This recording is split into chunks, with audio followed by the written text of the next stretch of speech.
pair of opposite angles is equal, then it is a parallelogram. Unmute. I am repeating theorem. Theorem 8.5. We are going to start with theorem 8.5, and the theorem 8.5 is saying here, if in a quadrilateral each pair of opposite angles is equal, then it is a parallelogram.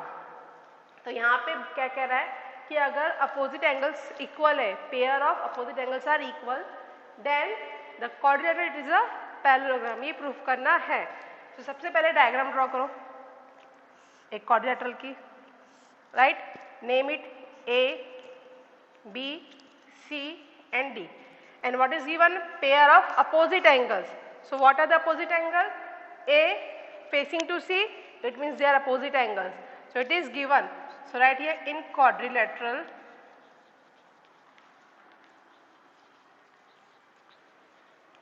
A, B, C, D. Angle A is equal to angle C, right? Given है ये. Then angle B and angle D. ये भी opposite pair है बेटा. तो ये भी कैसे हो जाएंगी? Equal हो जाएगी.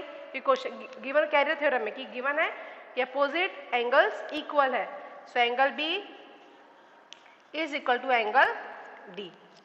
ओके, नाउ टू प्रूव, जो प्रूव करना है कि ये जो बना है क्वाड्रिलेटरल, ये एक पैरेललोग्राम है. ठीक है, ये क्वाड्रिलेटरल है जिसके अपोजिट एंगल सेम है, तो वो एक पैरेललोग्राम है. ये हमें प्रूव करना है. So right here to prove that A B C D is a parallelogram. Clear beta? Then proof. So here we are not going to do any construction.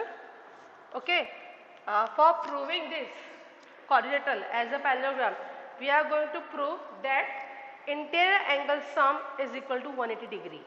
हम यह प्रूफ करेंगे कि जो इंटीरियर एंगल है उसके सम 180 degree है. ठीक है.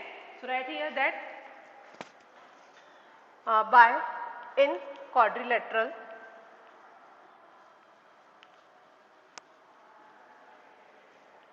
ए B C D by angle sum property of quadrilateral.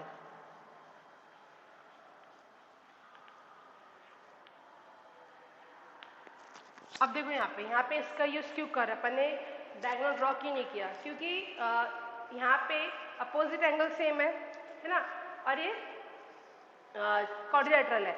अब इसको ये ड्रॉ करते हैं अपन अगर डायगोनल. सो इससे दो ट्रायंगल से हमें कुछ भी नहीं मिल रहा है क्योंकि लाइन भी पैरेलल नहीं है. सिर्फ ये एंगल सेम कहला जाएगी. भाई कुछ भी यहाँ सेम नहीं मिल रहा है, इसीलिए इस चीज़ को यहाँ पे फॉलो नहीं करेंगे. क्लियर? क्योंकि अगर हम दो ट्रायंगल लेते हैं तो दो ट्रायंगल में सिर्फ ये अपोजिट एंगल ही सेम आ पा रहा है. उसके अलावा कुछ भी चीज़ सेम नहीं है. ना तो अपोजिट साइड सेम है और ना ही अपोजिट साइड पैरेलल है. तो ये फंडा यहाँ पे एप्लीकेबल नहीं होगा. तो हम क्या करेंगे? यहाँ पे angle sum property of quadrilateral का यूज़ करेंगे. अब वो क्या होती है कि all the sum of a quadrilateral angle of a quadrilateral, all the angles, the sum of all the angles of a quadrilateral is equal to 360 degree. So follow that rule over here. So right here that angle A plus angle B plus angle C plus angle D is equal to 360 degree. Right, यही होता है angle sum property of a quadrilateral, that the sum of all the angles of a quadrilateral is equal to 360 degree. तो मैंने यहाँ पे all the 4 angles ले लिया, उनका सम लिख लिया है और equal to 360 कर दिया है. अब now move to given portion, and what is given to us? That angle A and angle C both are equal. Angle B और angle D both are equal. So here what we have to do? A plus B. In place of this C, we are going to write angle A. So it becomes angle A. In place of this angle D, we are going to write angle B, 360 degree. अब हमने ये क्यों किया? Why we have do like that? तो यहाँ से अगर हम ऐसे लिखेंगे तो हमें क्या मिल जाएंगी? एक पेयर मिल जाएंगी, इंटीरियर एंगल की पेयर मिल जाएंगी. देखो यहाँ से A और B कहला रही है एक ही साथ, एक ही लाइन पे बने हुए एंगल. A और B ये दोनों एंगल एक ही लाइन पे बने हुए एंगल है. ठीक है, तो हमने इसलिए इस कंडीशन को, इस इक्वेशन को इस फॉर्म में कन्वर्ट किया. राइट. तो अब यहाँ से क्या आ जाएगा? 2A twice of angle A plus twice of angle B is equal to 360 degree. Now take 2 common, 360 degree. Now transpose 2. What you will get? That angle A plus angle B equal to 180 degree. ठीक है, समझ में आ गया? अब अगर angle A और B के place में यहाँ पे हम इसको इक्वेशन 1 कर दो और इस A और B के प्लेस में अगर हम एंगल C और एंगल D ले रहे हैं तो ये भी 180 हो जाएगा. कैसे? क्योंकि एंगल A एंगल C के इक्वल है, एंगल B एंगल D के इक्वल है. Similarly we can prove that angle A plus angle C equal to 180 degree. Sorry, angle A और angle D equal to 180 degree plus angle B और angle plus angle C equal to 180 degree. ये हम prove कर सकते हैं. कैसे? तो हम लोगों ने ये प्रूव किया angle A plus angle B equal to 180 degree. अब इसके प्लेस में मैं क्या कर रही हूँ कि एक ही जगह मैंने C लिखा. क्यों लिखा? क्योंकि गिवन में लिखा है कि दोनों एंगल सेम है, तो इस A के प्लेस में मैंने C लिख लिया प्लस एंगल B और एंगल D भी सेम है, तो इसके प्लेस में मैंने एंगल D लिख लिया इक्वल टू 180 डिग्री. ऐसे हम क्या कर सकते हैं? ये प्रूफ कर सकते हैं कि angle B plus angle C का भी सम 180 डिग्री होगा और angle A plus angle D का सम भी 180 डिग्री होगा. अब तुम देख सकते हो यहाँ पे कि जब एंगल A और angle B when their sum is equal to 180 degree, so they are forming a linear which angle? Co-interior angle, right? ये दोनों कौन से एंगल हो गए? को-इंटीरियर एंगल हो गए. और इनका सम जब 180 आ रहा है तो जो अपोजिट लाइन है वो क्या हो जाएंगी? पैरेलल हो जाएगी. समझ में आ रहा है? देखो ये हो गया तुम्हारा ट्रांसवर्सल AB, ठीक है, और ये हो गई DA और ये होगा आपका BC.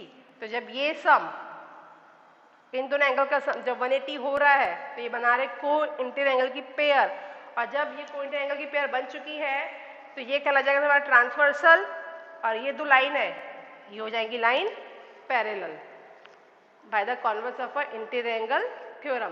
तो यहाँ पे हम लिख सकते हैं कि जब ये दोनों पेयर को इंटीरियर एंगल की पेयर बना रही है तो जो लाइन्स है DA और BC वो पैरेलल हो जाएंगी. सिमिलरली DC और AB भी क्या हो जाएंगी? पैरेलल हो जाएगी. So that we can say that कि ये जो क्वाड्रिलेटरल है ABCD ये क्या हो गया? पैरेललोग्राम हो जाएगा. ठीक है.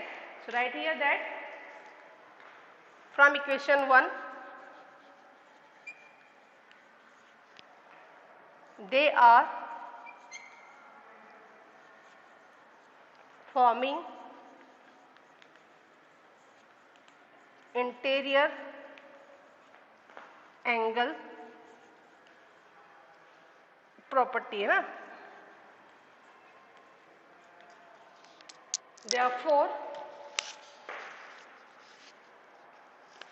AD is parallel to BC. और जब ये AD और BC पैरेलल है तो ये similarly we can write here similarly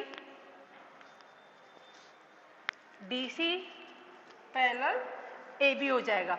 और जब अपोजिट साइड्स पैरेलल है तो वो क्या बन जाएगा तुम लोग का? पैरेललोग्राम बन जाएगा. So we can say here that therefore quadrilateral ABCD is a parallelogram.